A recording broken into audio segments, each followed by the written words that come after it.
¿Sabías que los árboles y plantas se comunican entre sí?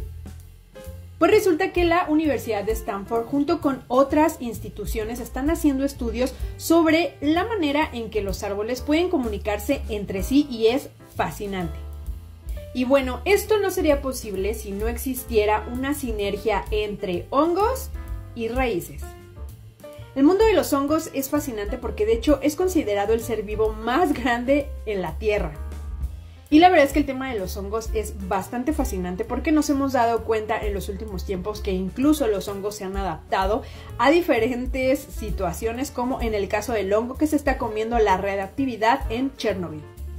Y ahora que estamos en agosto, que todo el mundo le dice hongosto, pues hablaremos de lo fascinante que tienen que ver los hongos con las plantas y su forma de comunicarse.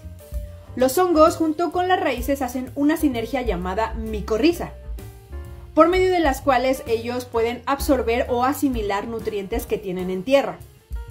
Ya hemos hablado infinidad de veces en este perfil sobre la importancia de la vida microbiana en tierra, que si no la hay, los árboles, aunque tengan los nutrientes, no podrán absorberlos. Por eso la microbiota de la tierra resulta pues realmente de mucha importancia para plantas y árboles. Si esta no existe, pues simplemente no existe vida. De hecho, se habla que las primeras plantas acuáticas se hicieron terrestres debido a esa sinergia con hongos en la tierra. Pero en cuanto a comunicación de los árboles, los hongos van muchísimo más allá de lo que nos imaginamos. Los estudios han denotado que los árboles o plantas se comunican por medio de esta red subterránea de hongos con otros árboles que están en su misma zona. Los árboles, por medio de los hongos, pueden advertirse de diferentes peligros como plagas, enfermedades o algo que esté aquejando a cierta zona. Es decir, se avisan por medio de las redes que hay de hongos. Es algo muchísimo más complejo de lo que te estoy diciendo, pero más o menos funciona así. Los árboles en sí tienen una manera de comunicarse pues bastante compleja, por ejemplo, por impulsos eléctricos, por medio de sonidos ultrasónicos que pueden escuchar algunas especies, como por ejemplo los murciélagos. O también se está investigando sobre que las plantas sueltan ciertos olores para atraer o avisar sobre algún peligro en la zona. Por ejemplo, en la Escuela de Agricultura de Nueva Zelanda se ha concluido en unos estudios que los árboles o plantas pueden detectar a sus parientes o no parientes por medio de unas sustancias volátiles, y esto hace la sinergia en ayudarlos a crecer mediándoles carbono por medio de los hongos y bacterias que existen en el suelo o eliminándolos con sustancias tóxicas para evitar su crecimiento. Esto suena muy loco. Y esta sinergia que han hecho los árboles y plantas con los hongos en tierra tiene que ver con que los árboles pueden ser el reservorio de diferentes azúcares de los cuales se alimentan estos hongos. Un ejemplo de esto son los musgos, que además del servicio ecosistémico que tienen en los bosques, también son el reservorio de estos azúcares o de glucosa para que los hongos puedan alimentarse cuando las necesiten. Es como si tuvieras una hielera en el bosque. De ahí la importancia de que no extraigas el musgo, debido a que pues no solamente estás afectando a la fauna que depende de esos hogares o de esos refugios, sino que también le estás quitando sus reservorios a los hongos que viven en tierra y que hacen esta sinergia de alimentación con árboles y plantas. Otra cosa que se ha concluido, como te lo dije al principio, es que ellos pueden avisarse cuando hay algún peligro en la zona, es decir, cuando hay algún depredador que está atacando de forma inadecuada o de forma desequilibrada a cierto número de árboles. Ellos pueden avisarse tanto por las sustancias químicas que segregan como por las sustancias que mandan por medio de los hongos en raíces, y lo que hacen es hacer o volver el entorno un poco más hostiles. Es decir, si los animales se están alimentando de una manera desequilibrada del árbol, lo que puede suceder es que el árbol torne sus hojas, frutos, flores, etcétera, con un tóxico, y eso haga que coman menos o que simplemente no se puedan consumir. Esto me suena fascinante porque al final es una comunicación que hay entre ellos y que puede recorrer a miles de kilómetros por medio de los hongos y bacterias que existen en el suelo.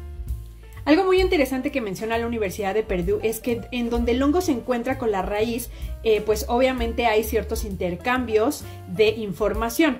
Esto se ha observado en diferentes partes en donde intercambian fragmentos de ARN que pueden incluso alterar la expresión genética del otro organismo.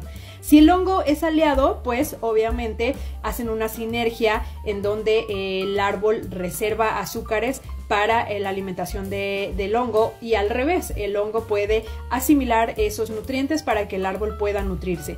Pero si el hongo resulta ser un hongo patógeno, lo que hace el hongo es desactivar los genes defensivos de la planta, lo que facilita el ataque de hongos patógenos. Esto me parece pues muy interesante porque así como hay hongos que pueden hacer sinergia con los árboles, también hay hongos que pueden atacarlos desde la raíz.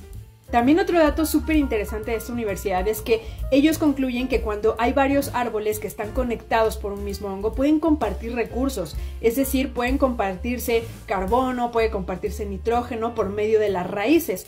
Esto se ha comprobado porque el carbono pasa de un árbol madre, por así decirlo, o un árbol viejo hacia uno más joven cuando requieren o necesitan ese recurso, sobre todo cuando hay baja probabilidad de crecimiento por evidente falta de luz, etcétera, y ellos puedan hacer la fotosíntesis por medio del carbono que les está, o el nitrógeno que les está pasando el árbol nodriza. Esto obviamente tiene que ver con la familiaridad que tengan los árboles, porque también ellos han concluido que cuando llega un árbol invasor a su zona, es como un vecino incómodo que nadie pela y que simplemente existe él mismo. Esto es súper interesante porque al final estos árboles que son introducidos en una zona o en un ecosistema que ya está muy bien conectado, pues pueden desequilibrar esta relación que tienen en tierra junto con los hongos, nutrientes, etcétera, o incluso pueden ellos no compartir este tipo de información y de nutrientes con esos árboles externos. Así que aquí la importancia de lo que sucede más allá de introducir una especie en un lugar o en un ecosistema que es invasivo y que se propague, sino que también genera un desequilibrio a manera de hongos en raíces en todo el ecosistema. ¿Ustedes se hubieran imaginado eso? Es súper interesante. Cuéntame y déjame en los comentarios si tú sabías sobre la sinergia que había entre hongos y árboles y la importancia de la misma. La verdad es que me fascina.